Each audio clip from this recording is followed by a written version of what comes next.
This is the BBC News. Hello, I'm Jonathan Izard.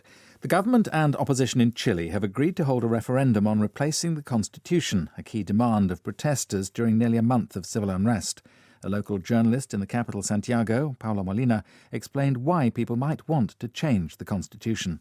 The current constitution was written under a dictatorship. And I think that's been a huge point in the Chilean demands. This sense that we didn't properly change the constitution when the country became a democracy. There are so many aspects of everyday life which are determined by Chilean constitution. It's impossible to really change the pension system. It is impossible to change labor rights without a change of constitution. Same thing with health provisions. So it's been a really, really important demand in Chile for so many years. Officials in Burundi say an opposition leader has been found dead. It's believed the deputy head of the CNL party's women's wing, Marie-Claire Nyongere, was raped before she was killed. The CNL has been denouncing violence against its members ahead of next year's elections. Here's our Africa editor, Mary Harper. The body of Marie-Claire Nyongere was found in a forest. She had injuries to her neck and genitals. Officials believe she was raped before being killed. The opposition in Burundi is living in a climate of fear ahead of elections next year. Another CNL member was recently murdered by a group of people wielding machetes. Many other opposition supporters have been killed, arrested, or have simply disappeared. Rights groups describe as rampant the abuses committed against those opposed to the government of the long-serving president, Pierre Nkurunziza.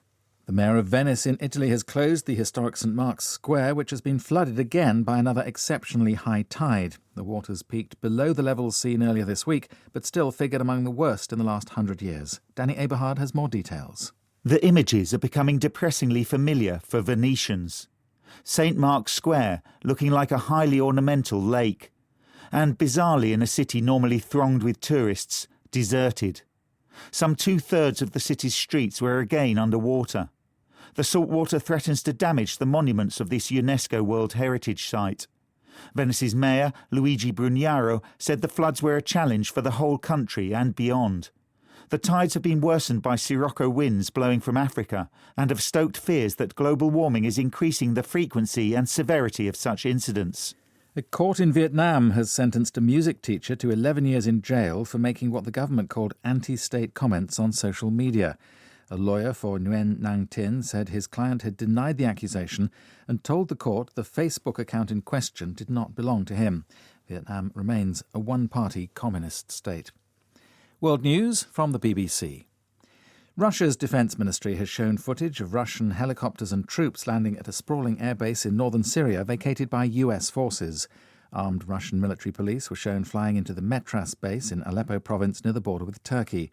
The Zvezda TV channel said the facility would be used to distribute humanitarian aid to local residents. South Africa Airways has grounded all its planes as staff go on strike demanding higher pay and no job cuts. The government says tough reforms are needed to save the unprofitable airline. Andrew Harding reports from Johannesburg. Strikes are commonplace in South Africa, and unions enjoy enormous clout here as part of the governing alliance.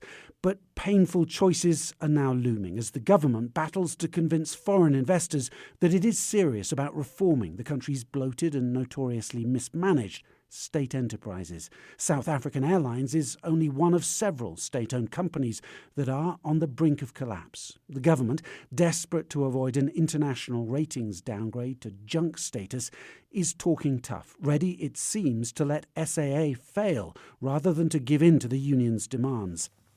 Germany's parliament has approved a package of climate measures that, for the first time, enshrines in law targets for reducing greenhouse gas emissions. It mandates Germany to cut emissions by 55% by 2030 when compared to 1990 levels. It will phase in carbon taxes on fossil fuels used for heating and transport and provides tax incentives to make old buildings more energy efficient. Opposition parties voted against the climate law. At least 50 election officials at one of Sri Lanka's main counting centres have been admitted to hospital with food poisoning just one day before the presidential election. A hospital official said they'd all had a meal at the Colombo Centre, responsible for tallying hundreds of thousands of votes. Election officials said reserve staff would be brought in if they didn't get better. Police have started an investigation. BBC News.